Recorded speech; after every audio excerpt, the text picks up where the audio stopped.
تحفظ ناموس رسالت۔ آئیے قرآن پاک سنیں، اپنے عقیدے کو مضبوط بنائیں۔ منافقوں کا عقیدہ کیا ہے؟ اللہ تبارک و تعالیٰ فرماتا ہے وَإِذَا قِيلَ لَهُمْ تَعَالَوْا يَسْتَغْفِرْ لَكُمْ رَسُولُ اللَّهِ لَوَّوْا رُءُوسَهُمْ۔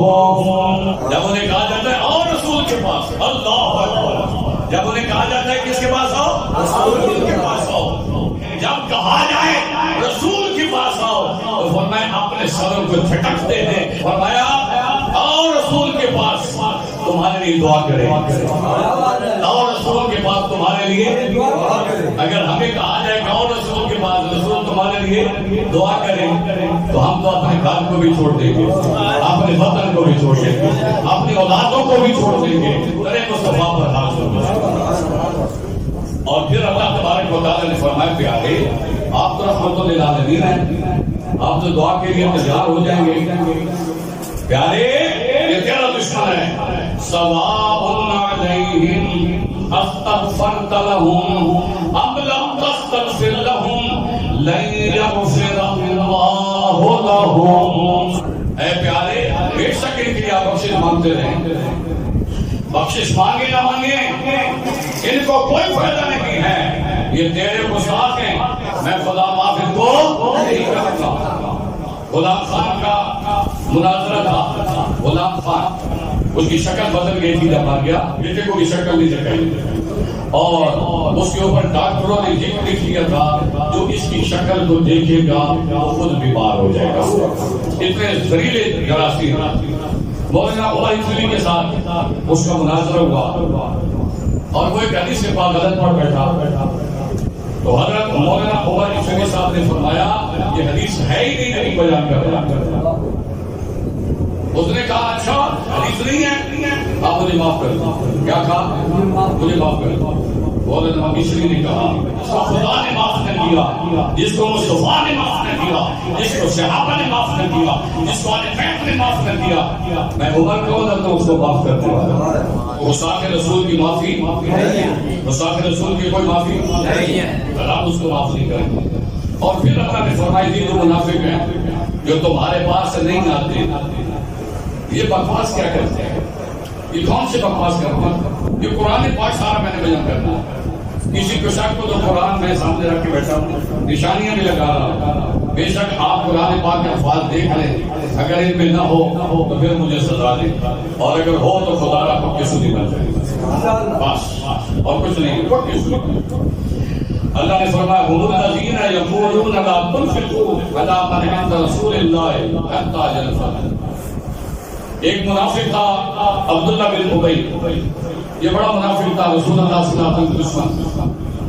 ایک دفعہ ایک انصاری اور مہاجر کی آپس میں لڑائی ہوئی، عبداللہ بن ابی اس لڑائی کے اندر شامل ہو گیا اور اس نے کہا انصار تم مسلمانوں کی مدد کرتے تھے نا، اور مدد کرو، مسلمانوں کی خدمت کرتے تھے نا اور خدمت کرو، باغات ان کے سپرد کر دیے تھے اور باغات ان کو، یہ تمہارے ساتھ پہ چڑھ گئے ہیں، یہ تمہارے ساتھ پہ چڑھ گئے ہیں، جو تم ان کی خدمت کرتے ہو بند کر دو، جو ان کی خدمت کرتے ہو۔ صحابہ کی خدمت کرنا یہ مسلمانوں کا کام ہے، صحابہ کی خدمت سے روکنا یہ منافقوں کا کام ہے، اور ان کو کھانا پینا بند کر دو، بیکار کر دو، یہ رسول کا دامن چھوڑ دیں گے۔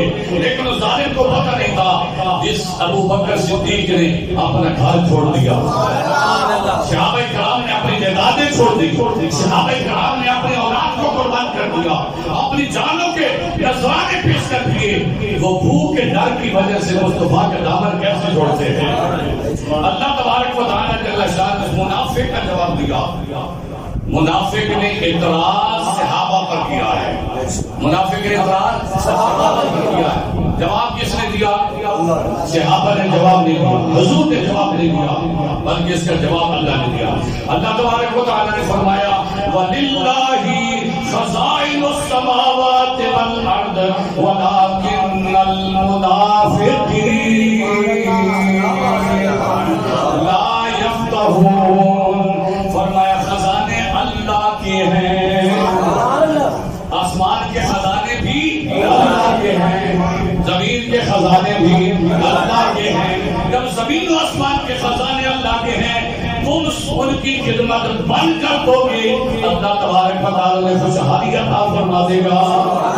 اور اللہ تعالی نے پھر یہ وعدہ پورا کیا، صحابہ کرام اتنے خوشحال ہو گئے، زکات دینے والے تو موجود تھے، زکات لینے والا کوئی نہیں تھا۔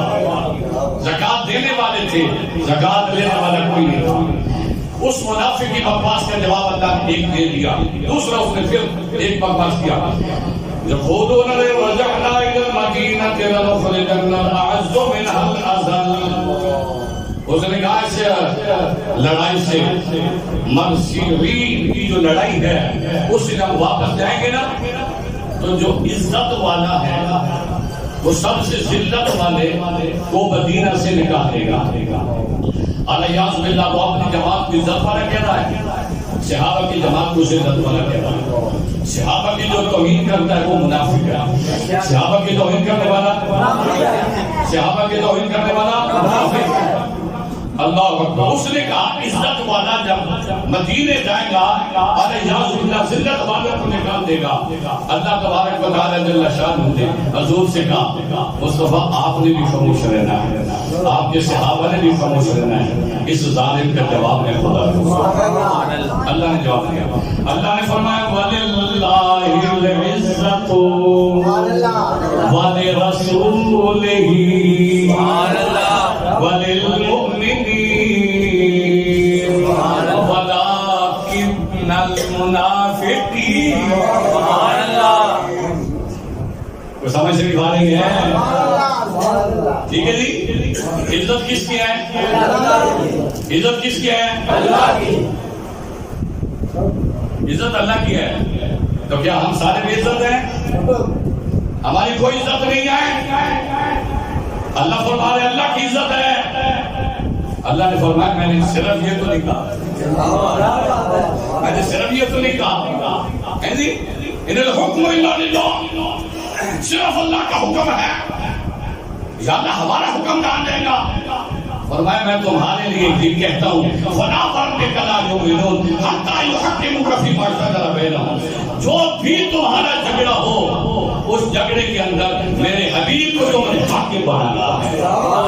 اللہ بھی حاکم، مصطفیٰ بھی اللہ بھی حاکم، مصطفیٰ بھی، جب اللہ بھی حاکم ہو مصطفیٰ بھی حاکم ہو، شرک نہیں ہے، اللہ بھی داتا ہو، علی حجویری بھی داتا ہو، اللہ عزت والا ہے، اللہ کے لیے عزت ہے، والے رسول ہی عزت اللہ کی ہے، عزت اللہ کے رسول کی ہے۔ یا اللہ یہاں تک مسئلہ بات فرمائے نہیں، وَلِلَّهِ الْعِزَّةُ وَلِرَسُولِهِ وَلِلْمُؤْمِنِينَ۔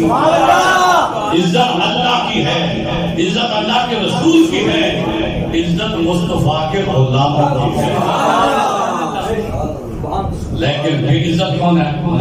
بے عزت کون ہے؟ منافق، کافر، مشرک، مشرک جو مشرک ہے، یہودی ہے، بت پرست ہے، وہ بے عزت ہے جس نے رسول اللہ کا کلمہ پڑھ کے غلامی کا پٹا اپنے گلے میں ڈال دیا ہے۔ اللہ تبارک و تعالی جل شانہ نے فرمایا ساری عزت میرے لیے ہے، میں نے اپنی عزت اپنے حبیب کو عطا فرما دی اور میرے حبیب نے عزتیں اپنے غلاموں کو عطا فرما دی۔ ناموس رسالت آپ صلی اللہ علیہ وسلم پر بڑی شانیں ہیں۔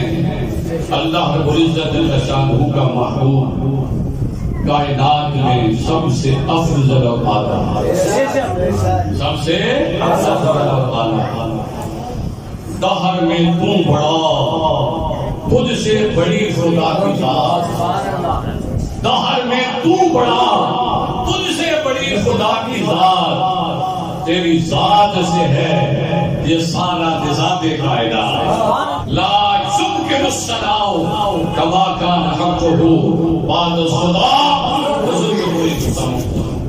میں نے جو بیان کیا ہے یہ گویا کہ ایک صحرا سے زرا اور دریا سے قطرہ بیان کیا ہے۔ اللہ کی شان پوچھنی ہے، مصطفیٰ سے پوچھ، مصطفیٰ کی حق